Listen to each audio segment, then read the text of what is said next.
This Shabbat is Shabbat HaGadol, the great Shabbat, the Shabbat immediately before Passover. And I think that there are three lessons that this parasha, our parasha this week, Parashat Tzav, teaches us to help us prepare for Passover. And I'd like to share these three lessons with you. So in this first aliyah that Hazan Smith just chanted, in the first part of the aliyah, God gives instructions to the priests for the burnt offering, the olah. After the offering has been made, the priest must carry the ashes of the burnt offering outside the camp. These ashes represent what we must clear away as we prepare for Passover. Pesach begins in just a few days, and the Haggadah teaches us that in every generation, we are each obligated to feel as though we have personally gone forth from Egypt. In other words, we relive this journey that our ancestors experienced from Mitzrayim, Egypt, the place of narrowness, of constriction, to a place of spaciousness, liberation, and freedom. We each have various things that we are slaves to, things that constrict us, that hold us back, that keep us in these straits of narrowness. And just as the priest in Parashat Tzav is commanded to clear away the ashes, take them out of the camp, we too must clear away the things that are holding us back. The chametz, not just literally the chametz in our lives, but figuratively. The things that we have to let go of, the things that we have to clear away, our obstructions, our obstacles that are blocking us from moving forward in our journeys. So what do you need to clear away that's constricting you in order to go through the journey that our ancestors went through, the journey that we are all told we must live as though we are going through that journey too? What are your ashes? What is your chametz? This is one lesson that Parashat Tzav teaches us.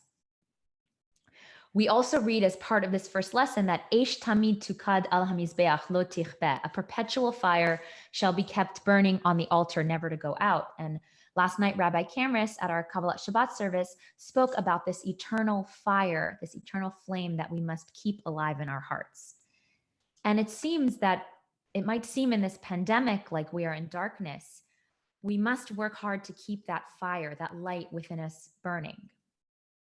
And Rabbi Shefa Gold in Torah Journeys, a book that I quoted last week, it's a book that I love, I'm reading it now, she teaches that this fire cannot burn clearly and fully, this perpetual fire, if the refuse of the past is allowed to accumulate within you. Each morning you must remove that which is old and done. So not only must we clear the ashes away, as the priest is commanded to do, to clear our path so that we can move forward on our journey of liberation, of being freed from constriction, but we must also clear away the ashes so that the fire within us can burn as brightly as possible. The second lesson from Parashat Tzav is found in Leviticus chapter 7, verses 28 to 30. And we are taught that whoever is presenting the Zevach Shlamim, which is the offering of wholeness or thanksgiving or well-being, shalem could mean peace, wholeness, must offer this offering themselves. In other words, it's not delegated to the priest to offer it on behalf of a person who, for example, sinned or has guilt upon them. This is the voluntary sacrifice of well-being that a person is commanded to bring themselves if they are going to bring it. One's own hands, we read, shall present Adonai's offerings by fire. And I think that this is teaching us in our preparation for Passover that each one of us is responsible ourselves for this work of getting rid of those ashes, of that chametz, of moving forward in our journeys. No one else can do this work for you. So as we think about what's constricting us, what's holding us back from having that light shine within us and spread to others, we must each remember that it is upon us to do this work, to become aware of what is holding us back and clear it away. And just like the Zevach Shlamim, we are told to feel whole, to offer gratitude, acknowledge our blessings, maintain our well-being. All of these things are part of this journey to go forward in our path to liberation. It's in our hands. We are responsible for our inner lives. And finally, the third lesson of Parashat Tzav in preparation for Passover is in Leviticus chapter 8, verse 10. Moses took the anointing oil and anointed the tabernacle and all that was in it, thus consecrating them. Moses poured some of the anointing oil upon Aaron's head and anointed him to consecrate him. What does it mean to anoint with oil?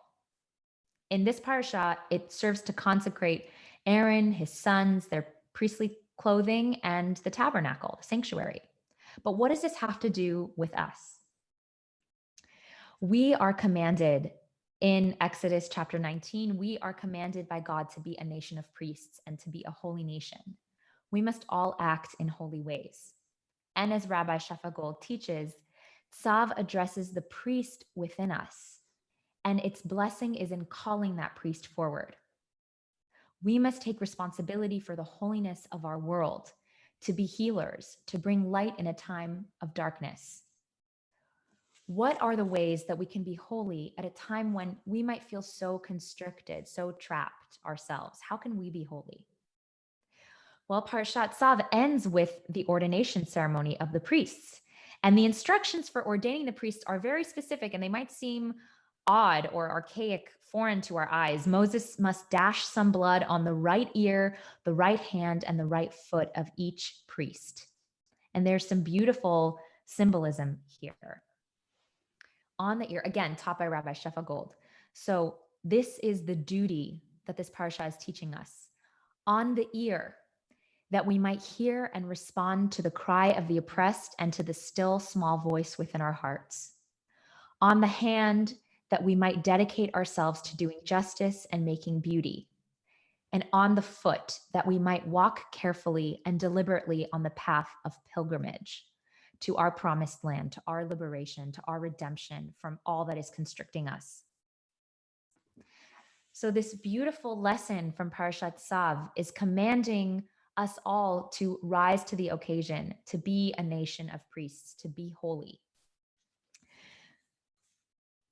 We must continue to do good. We must care for those who are more vulnerable than us. At a time like this, we can be holy by virtually reaching out to loved ones and to those we don't know so well. Passover teaches us, let all who are hungry come eat. But why only on Passover? This should always be a commandment upon us. We can offer our skills to help others. We must be socially conscientious, taking care of the public good, wearing protective non-medical covering for those of us who are not in the medical field when we go outside, continuing to practice social distance. There are so many ways that we can continue to do good. And I just want to take a moment to acknowledge the so many among us who are doing so much. The healthcare workers who are on the front lines, taking care of those who are ill among us, risking their own safety, their own health, their own lives. Those among us who are picking up and delivering groceries and medicine to those who need it. Many of those, as Rabbi Cameras mentioned last night, in our own congregation who are so kindly and generously reaching out and helping those in need. And those who are giving of themselves in other ways. I had a friend of mine who just donated blood at a local hospital, realizing that there's a great need for blood at this time.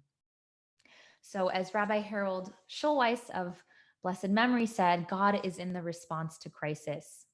And at a time like this, we have a path forward for a response to crisis in Parashat Tzav, which prepares us not only for Pesach, but how to live holy lives, clearing away the ashes, being the ones that are responsible for ourselves, and being a nation of priests, being holy. So I wish that each of you take these lessons through Shabbat and throughout the week and through Passover so that we can, like our ancestors did, experience a journey from constriction, from Mitzrayim to spaciousness, to liberation. And I wish you all Shabbat Shalom.